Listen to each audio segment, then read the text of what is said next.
Hello, my name is Melissa Rodriguez. I am pursuing a Master of Arts in Education degree because I plan to become a math teacher, which will allow me to contribute to the growth of my community.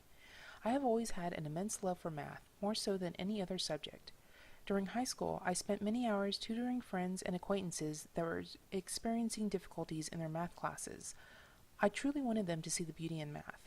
The Principles of Interdisciplinary Learning and Teaching class has really helped guide me on my path to pursuing a career in education by giving me an overview of the educational system.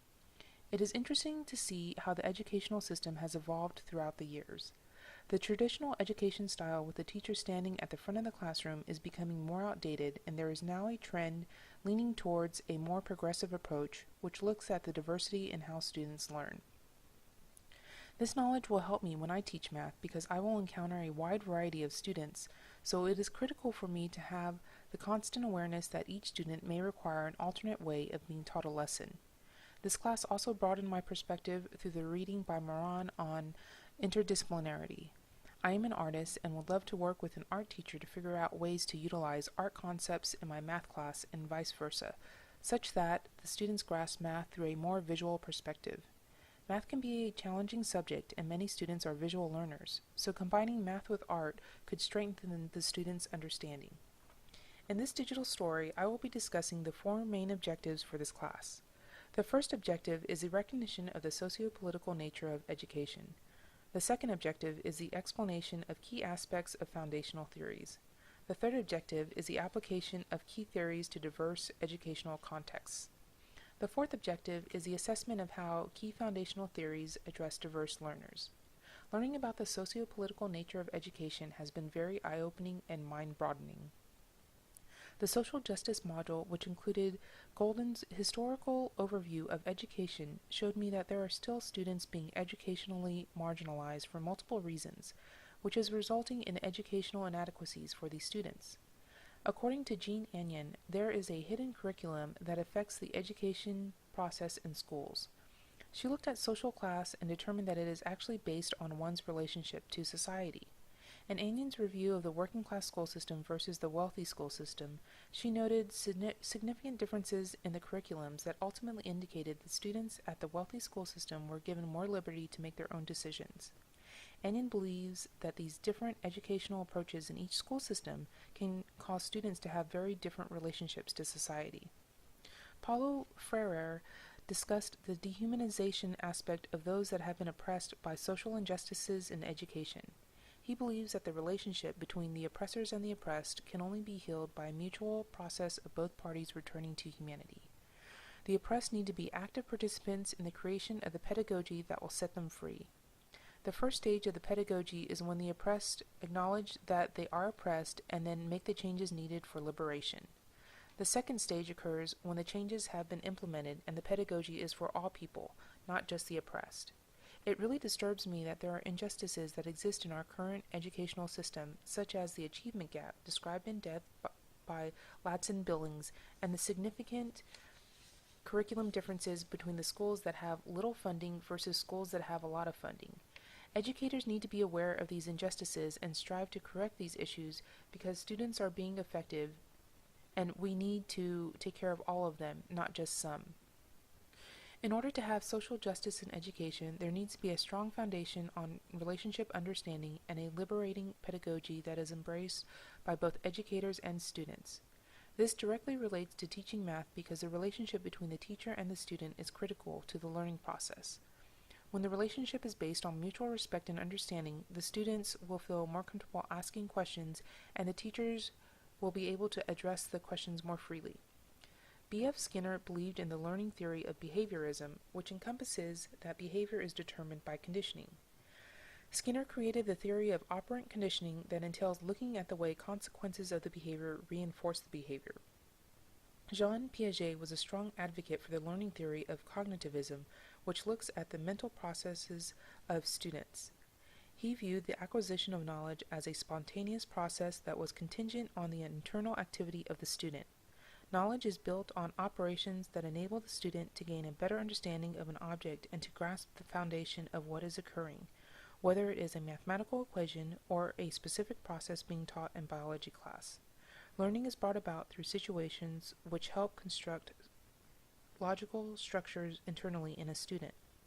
The student uses internal active processes of equilibration and self-regulation to facilitate the learning process.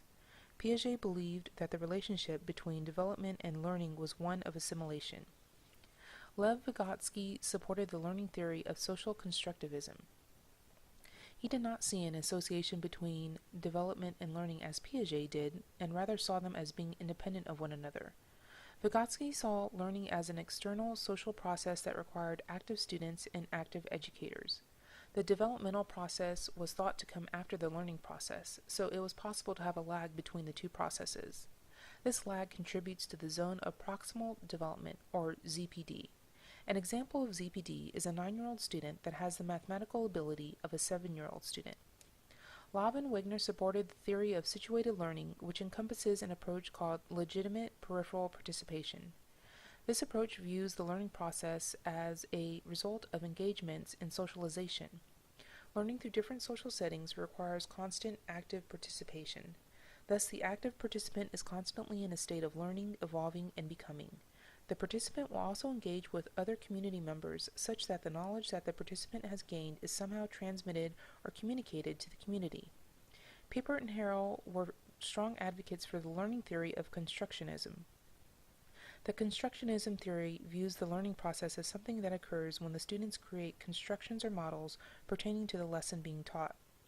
Several examples were used to show different ways of how art and math can be combined and used to engage students to learn about math.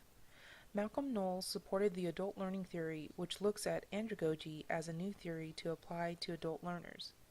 The andragogical theory is based on the premises that the individual transitions from being dependent to becoming independent and self-reliant.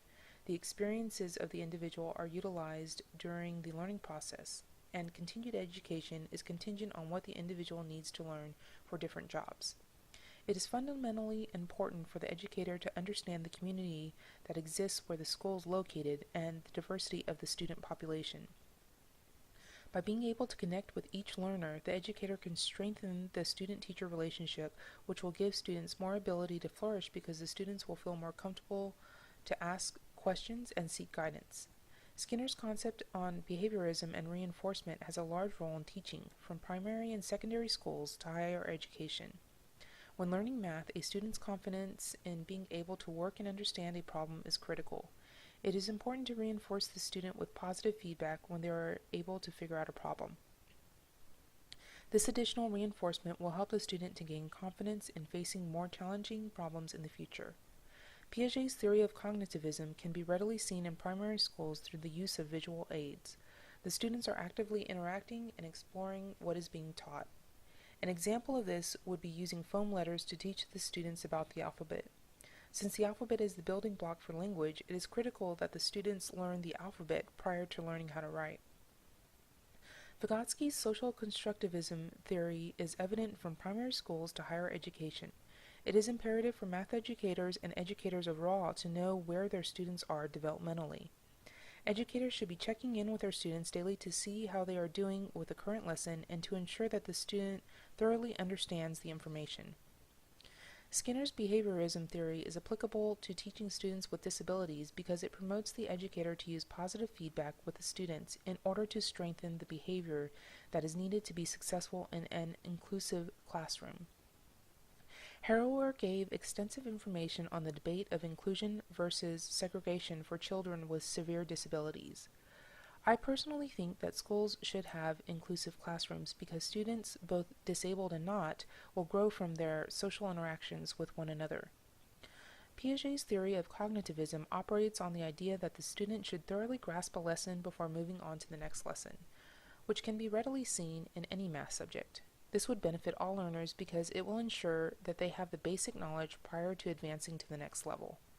Vygotsky's social constructivism theory was applied to a study performed by Carol Lee that utilized 3 different types of classroom instruction based on the idea of cultural scaffolding. Scaffolding looks at ways to give temporary support to students in order to facilitate and reinforce the learning process. The study implemented the local culture of each student group and resulted in significant learning achievements for the students.